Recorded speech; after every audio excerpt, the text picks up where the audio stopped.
Sir, वह जो पीछे वाली मेज पर बुजुर्ग बैठे हैं ना, वह वही है जो यहाँ पहले भी कई बार उधार खाना खाकर चले गए थे और अभी तक पैसे नहीं दिए हैं। आज फिर आ गए हैं। उस होटल के स्टाफ के एक कर्मचारी ने आकर धीरे से उस होटल के मालिक रतन जी के कान में यह सब बताया। रतन जी ने उस कर्मचारी से पूछा, उनका आज का ऑर्डर कितने का है? रतन जी ने अपने उस कर्मचारी से जानना चाहा। सर, ऑर्डर तो वह कभी ज़्यादा का नहीं करते हैं। हर बार की तरह आज भी 50 रुपये का ही ऑर्डर है। वही फ्राई दाल और 2 रोटी। उस बुजुर्ग का साधारण सा खाने का ऑर्डर सुनकर रतन जी सोचने लगे, जरूर इनकी कोई मजबूरी रही होगी, इसलिए पैसे नहीं चुका पाए होंगे। कर्मचारी ने कहा, नहीं सर, ऐसे लोगों को मुफ्त खाने की आदत होती है, इसलिए पैसे नहीं चुकाते हैं और ऐसे ही उधार करके टालते रहते हैं। उस कर्मचारी ने ऐसा कहकर उस बुजुर्ग की ओर देखने लगा, लेकिन रतन जी को अपने कर्मचारी की ऐसी सोच को सुनकर थोड़ा अफसोस हुआ। रतन जी सबसे पिछली मेज पर बैठे उस बुजुर्ग को गौर से देखा और कर्मचारी से बोला, ठीक है, तुम जाओ, मैं देखता हूँ। रतन जी ने गौर से देखा कि साधारण वेशभूषा वाले उस बुजुर्ग के चेहरे पर उनकी थकान साफ झलक रही थी। साधारण सा कुर्ता पायजामा पहने, अपने कंधे पर गमछा रखे, वह बुजुर्ग किसी बहुत ही साधारण परिवेश में बसे मालूम पड़ रहे थे। खैर, भोजन खत्म कर वह बुजुर्ग सीधा होटल के काउंटर पर रतन जी के करीब आया। साहब, मेरा बिल कितने का हुआ? जो पहले खाना खाया और आज का। उस बुजुर्ग की पहले और आज के उधारी की रसीद पहले से ही तैयार किए बैठे रतन जी ने बिल आगे बढ़ाते हुए बोले, 160 रुपये। उस बुजुर्ग ने बिना कुछ पूछे, बिना टाल मटोल किए अपने कुर्ते की जेब से 200 का नोट निकालकर रतन जी के सामने काउंटर पर रख दिया। काउंटर पर से रुपये उठाते हुए रतन जी ने बस जानने के लिए उस बुजुर्ग से पूछ लिया, आप यहीं कहीं आसपास के ही रहते हैं अंकल? नहीं बेटा, मेरा घर यहाँ से काफ़ी दूर है। फिर भोजन करने आप अक्सर यहाँ कैसे आते हैं?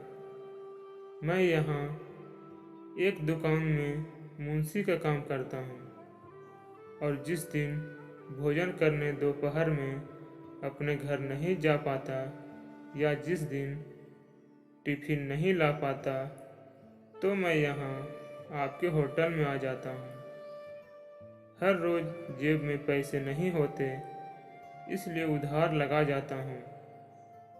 लेकिन आज मेरी तनख्वाह मिली है, तो आज जानबूझकर आ गया।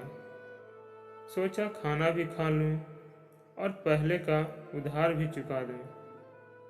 अपनी बात पूरी करके वह बुजुर्ग मुस्कुराए। उस बुजुर्ग की उम्र देखते हुए रतन जी खुद को रोक नहीं पाए।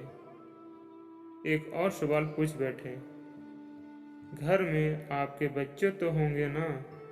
फिर बुजुर्ग ने कहा, है ना, बेटा बहू सब है। फिर भी हाथ पांव सलामत होते हुए मुफ्त की रोटी खाना अच्छा नहीं लगता। अब पहले की तरह ताकत तो नहीं, पहले की तरह मेहनत का काम नहीं कर पाता, इसलिए यहाँ मुंशी के काम पर लग गया हूँ।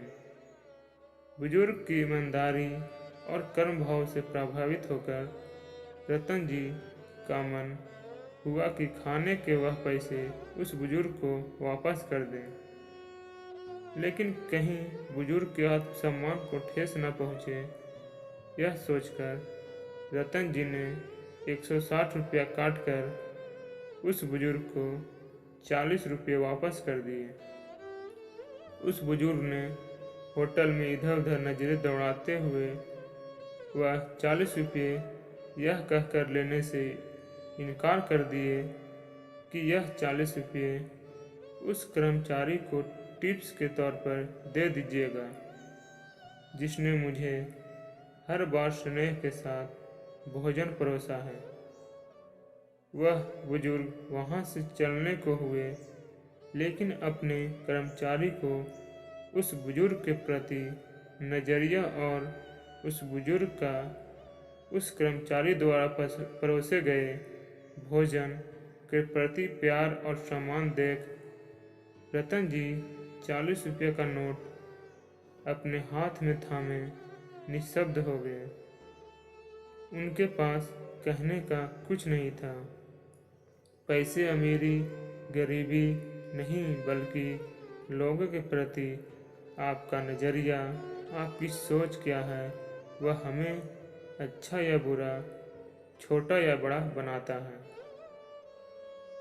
मैं और आप समझ सकते हैं, अगर कोई बुजुर्ग उम्र के इस पड़ाव में भी बैठकर खाना पसंद नहीं करे और जो अपने बच्चों पर बोझ नहीं बनता चाहता है, उनका आत्मसम्मान कितना कठोर होगा। कभी किसी को देखकर उसके बारे में अपनी गलत राय ना दें। पहले उनकी सच्चाई जानें कि क्यों वह ऐसा कर रहे हैं। उनका तो कुछ नहीं बिगड़ेगा, पर हाँ, लेकिन हमारी तो सोच जरूर पता चल जाएगी कि हमारी सोच कैसी है। अपनी सोच को अच्छा करें। किसी के बारे में अपनी राय देने से पहले जरूर सोचें कि सामने वाले की कोई मजबूरी रही होगी। इस उम्र में किसी को शौक नहीं होता ठोकर खाने का। अगर कोई मक्खी सब्जी तौलते हुए तराजू पर बैठ जाए तो कोई फर्क नहीं पड़ेगा, लेकिन अगर वही मक्खी किसी सोना को तौलते हुए तराजू पर बैठ जाए तो उस मक्खी की कीमत लगभग 10,000 हो जाएगी। हम कहाँ बैठते हैं, किसके साथ बैठते हैं, हमारी सोच क्या है, लोगों के प्रति हमारा नज़रिया क्या है, हमारा मूल्य उसी आधार पर होता है।